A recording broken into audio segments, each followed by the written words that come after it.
Hello and welcome back to Player Analysis. This is one of the last of the four left we're going to do this week. From Monday to Thursday, you'll get more player analysis videos once a day. And then on Friday, you'll get the Newcastle preview.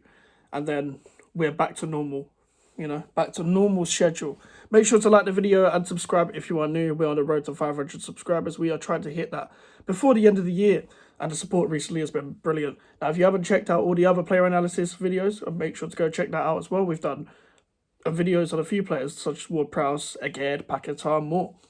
Today is about Mohammed Kudus. Now, we done Paquetá yesterday, done Kudus today. Well, we're doing Kudus today. So let's get into it. Kudus is a very good player. Having a good season. We're not going to say that he's played well every game because he definitely hasn't.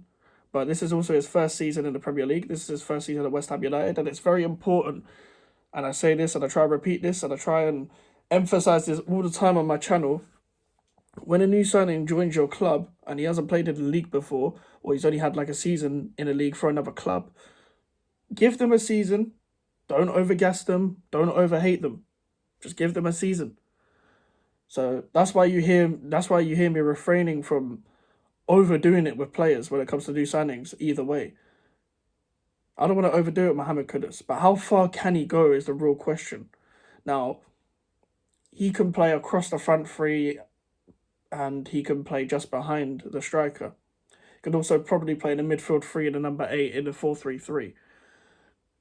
Now, where his best position is probably in the number 10/number 8 when he's given a free role, like how he plays for Ghana. The first time I watched Mohammed Kudus was for Ajax in a Champions League. I watched him twice, I think. No, it would have been 3 times because both of the Liverpool games, I'm not sure if he actually played the one at Amsterdam, but I remember his performance at Anfield. And I remember the game against Rangers because it was the early kickoff and they battered Rangers. Van Bronckhorst was manager of Rangers at the time. I'm pretty sure Kudus scored.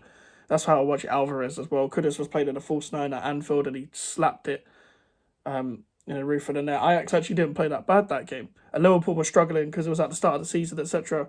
And they didn't have the greatest of seasons for their standards.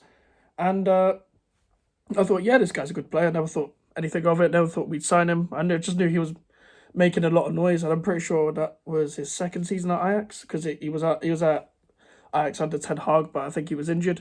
And then the next time I watched him was in the World Cup. For Ghana, I thought played well against Portugal, etc. Played well against Uruguay, etc. And the games that he played, I'm pretty sure he played against Uruguay. But I just remember the Portugal game specifically. Ghana should have won that, but they conceded 2 penalties because of their shite defence, which we saw in the African Cup of Nations as well. And when we signed him, when we were going to sign him, I thought he was going Brighton.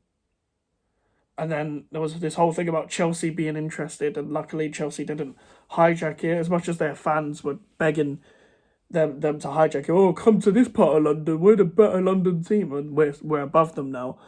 And everyone thought, oh, Paquetá's leaving because Kudus is joining. Little do they know we have both. And they've linked up very well this season, and you can see when we are playing on a front foot, you get the best out of Mohammed Kudus. The Freiburg goal, but that was nearly 2 weeks ago now. Like, what a goal! He literally ran past everyone and finished it. And yeah, that was a really good goal, and that's what he's capable of when he has the space and time. And he was playing in the middle at that point of the game, and he again just picking up the ball from those kind of positions and the ability to run, take on people, and what else is his underrated attribute is his ability to win the ball high up the pitch. He's actually very good at just nicking it off another person's foot and just getting the ball back, which is probably done very well because of his time at Ajax. They'd love to instill the philosophy that you have to play football, play through the lines, win the ball back, etc. That's probably why he's very good at picking the ball up from deeper positions, taking on players. When most football players were headed in certain situations, he would make sure his chest is like that. He's able to control the ball. He's got the strength to hold off a player, and he's able to dribble it. And the ball was so close for him. His close dribbling is actually really good. And his time at West Ham, you've seen that he's been a spark in like games against Wolves that Wolves at home, Man United at home, Arsenal away when, don't get me wrong, we were defending for our lives, playing on the counter, but he did Declan Rice that game. We did Zinchenko that game in the Arsenal game at home, not the 6-0. The game in the Carabao Cup, he did Zinchenko then. And he just offers that threat. Even when he's not playing well, for example, like a game against Burnley, Burnley away, he conceded the penalty. He was having a bad game. That lineup, if you look back at that lineup, it was absolutely horrid. But what he did do was, but he even said it in an interview, he's very concentrated until the last minute. So he's always concentrated on trying to find the goal. And he assisted both of the goals. He got the goal that Mubama moved for and it flicked off the Burnley defender and it was an own goal. And he also got the assist for the Soucek goal. Now, with Mohammed Kudus, how far can he go? Well, he's very raw. He's very raw. That's why you see him do mad stuff, because he's raw. So with the right coach, he could be developed into a very good player. Probably not world class. I think I probably hold the standards probably too high for world class with this era of football, but I don't think he'll become world class. But what I do think he'll do is at least be consistent enough to at least get 10 plus goals a season if he stays in the Premier League.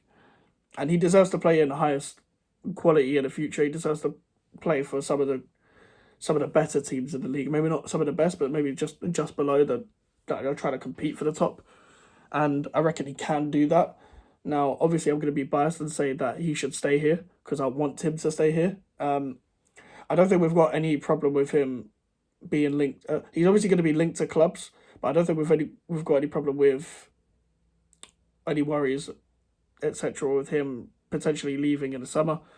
I don't think there is a release clause. I like the Paquetá one.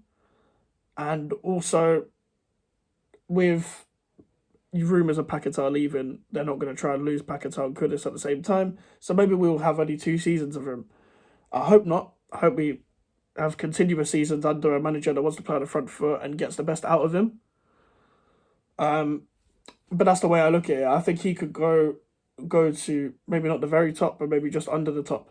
And I think it depends on the position that he holds down as well, because I don't want him to become a victim of his versatility, where he can play, where he's really good. Like, he's playing on the left wing right now, but that's because of the personnel that we have and managers' favourites. Under a manager that wants to play a different style of football, he might be playing in the number 8, the number 10, or the right wing. Now, I think he should be playing number 10 and learn how to play in the number 10 in the Premier League, mainly because we've got Jarrod Bowen on the right, and the best way to get the best out of Jarrod Bowen is play him on the right. Now, Kudus doesn't have not yet the cut-in and natural goal-scoringness that Jarrod Bowen has, but what Kudus has over Bowen is the natural ability to have a bit more flair about him and just take people on and go past people, etc. Jarrod Bowen can go past people and take people on, but it's a bit different. They're 2 different players, despite them both being fast, left-footed people. Now, Kudus' pace is electric, but pace isn't the key to his game. Pace will come with his close dribbling. What Mohammed Kudus does is he's a dribbler. The guy's a dribbler. The guy's a guy who wants to entertain as well. The guy he wants to win and he wants to entertain. What more can you ask for, really, in an attacker like Mohammed Kudus? But with a better team, with slightly better players, a better structure, and a better idea of playing, a different idea of playing, you'll see him probably like a new level of Mohammed Kudus. And he's still young. I'm pretty sure he's 22. I could be wrong. I think he's 22. But you will see the best out of him under a different structure, as I've just said. He's 23. So he's still got some time to go. And I thought we'll continue to see more of him. And next season, you'll see what his level is like, hopefully, with context involved.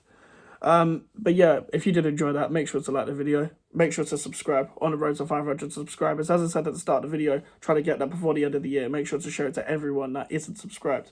Check out the Paquetá video yesterday. We did a video like this on Lucas Paquetá from yesterday. And you'll get a video tomorrow, Wednesday and Thursday, and then back to the normal schedule as usual. Social medias are in the description if you want to follow me, and the email for the inquiries. I'll see you guys later. Goodbye.